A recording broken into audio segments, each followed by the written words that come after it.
Hi there, Gemini. Thank you for joining me for your weekly forecast for week commencing the 6th of February. This is an incredibly action-packed week. In your case, there are so many goodies for me to tell you about. I genuinely feel excited. The week begins with Jupiter, the planet of growth, going into a retrograde. Jupiter, of course, is all about good fortune too, and it is in the luckiest part of your scope for the first time in 12 years, and your luck is not about to fail you. It just simply means that Jupiter sometimes can trick us into taking things a little bit for granted. And over the next 16 weeks, you must continue to invest your time and energy in your talents and also having a good time about the things you enjoy. And part of that can come from a social interaction with bright and upbeat and, in some ways, perhaps rather unusual or surprising type of people, because they're switching your thinking and your emotions on, which is going to be very positive for the next 6 months still. And the reason for this, Gemini, is that, of course, there is a lunar eclipse this week. And this lunar eclipse is going to feed into both Jupiter and Uranus in a very, very positive way. But before then, on Tuesday, Mercury, your ruling planet, is going to move signs into Aquarius, your sister air sign. This is a fantastic transition, quite frankly, because of the retrograde, which occurred in the sign of Capricorn and started towards the end of last year, the fourth, rarely, in 1 year. And of course it did then twist backwards into your opposite sign just at the start of this year. But in Capricorn, there has been a huge intensity, which probably has been almost overpowering at times. Even in certain conversations with people you know well, there may have been an atmosphere that you could almost cut a knife through at times. And I think Mercury moving into Aquarius is really going to lighten things up.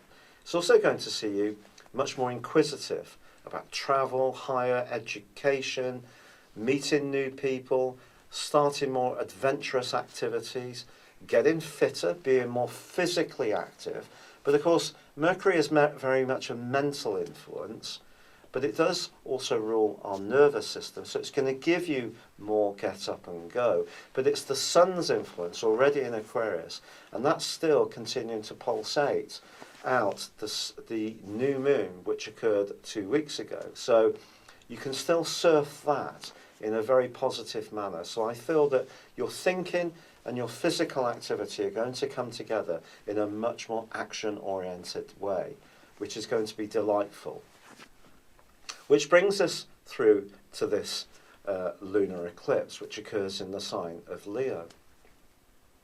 There may be someone you're going to encounter who's quite close to you, doesn't necessarily approve of some of the changes that you're bringing into your world. They may try to resist you. It's likely, I feel, and remember you're a mutable sign, and because Jupiter is a mutable influence, even though it isn't a cardinal or angular sign at the moment, I think it's likely that your openness to new ideas is such that things could really evolve now after feeling quite stuck or bogged down.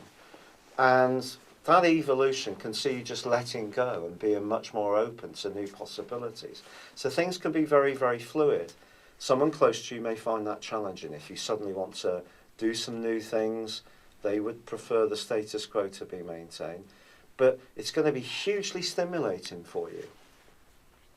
But this lunar eclipse is going to fit together with the solar eclipse of the 26th of this month, which occurs in a very visible part of your scope and is going to be merging with Neptune. So whatever changes you make, I think, need to also work for you when it comes to how you earn a living, how you fit into the world at large, and even in some ways where you live. And some Geminis may be thinking seriously about moving over the next 6 months if you do feel penned in and not really in a situation where you feel stimulated. So you could be in a community that's very small, but inward looking. That's probably not going to appeal to you to so much. You might want to be more isolated, or in a hub of energy in a city situation where there's lots of stimulation and spontaneity. It just depends on your unique personality and your unique situation. But how you think about things and your emotional responses are of course ruled by the moon. And there can be a tendency sometimes with Gemini folk to use your intellect to deal with questions or your own feelings and your own needs in a very bright, quick and mercurial way, but not necessarily truly work out what the emotional implications are. And that may be a bit of a challenge for you in the weeks to come. And so do stay tuned to how you really feel. There can also be a greater amount of activity with neighbours and also siblings if you have them. Any kind of community hub could see you right at its core. So I do feel that this can be a very playful, a very stimulating time for you. I don't think Jupiter going into retrograde is going to be unlucky per se. It just means work hard at your talents. But what you are going to need now is a change of scene. How you think about things, how you approach things. If you are lucky enough to be able to travel somewhere over the next few weeks, go for it. It really will be like a breath of fresh air. It's been a real pleasure being with you. Thank you for joining me. Good luck and goodbye for now.